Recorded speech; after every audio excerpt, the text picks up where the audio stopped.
I like to read the ancient philosophers.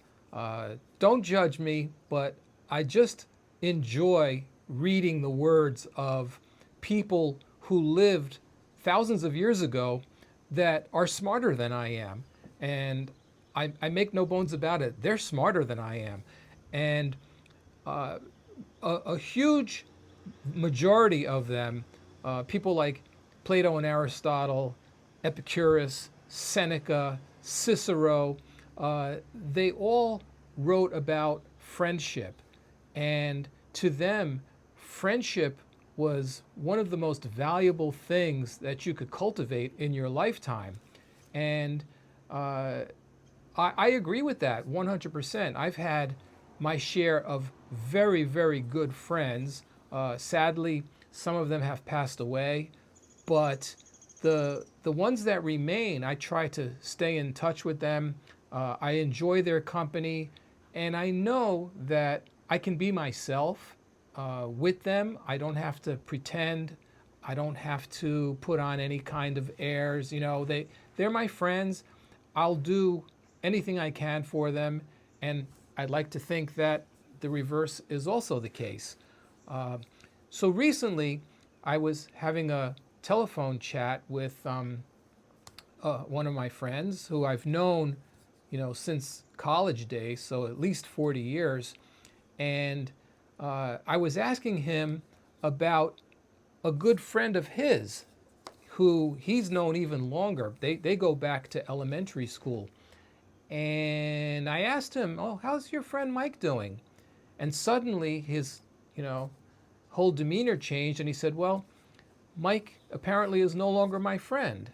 And I was shocked to hear this because I know that throughout the decades they've been through thick and thin together. And to hear him say that he was no longer friends with Mike, I was kind of taken aback.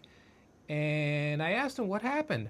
He said, "Well, as far as I can figure, he somehow found out that in the last presidential election, he and I voted for different candidates, and that troubled him so much that he told me in no uncertain terms that he never wants to speak with me again, and if friendship is over, and don't call me, and that's it."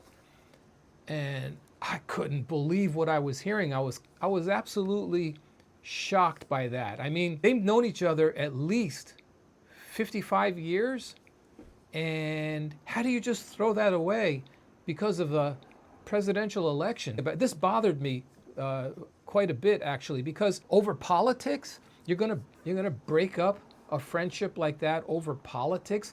One of the most inconsequential and meaningless things that you can actually destroy a relationship over, and yet it happened. And I have to be 100% honest. Personally, I don't understand it, but I've had my beliefs shaken before. I used to think that the bond between a mother and their kids was the strongest thing ever. And then in 1990, a woman named Susan Smith comes along and pushes her car into the lake with her two little kids strapped inside, and watched the car sink and the kids drown. And that was another shocking moment for me. I don't think I ever got over that. And I've seen countless examples of that, unfortunately, since then, of mothers betraying their children. And I don't understand that. And I guess the bond between a mother and the children isn't as strong as I once thought.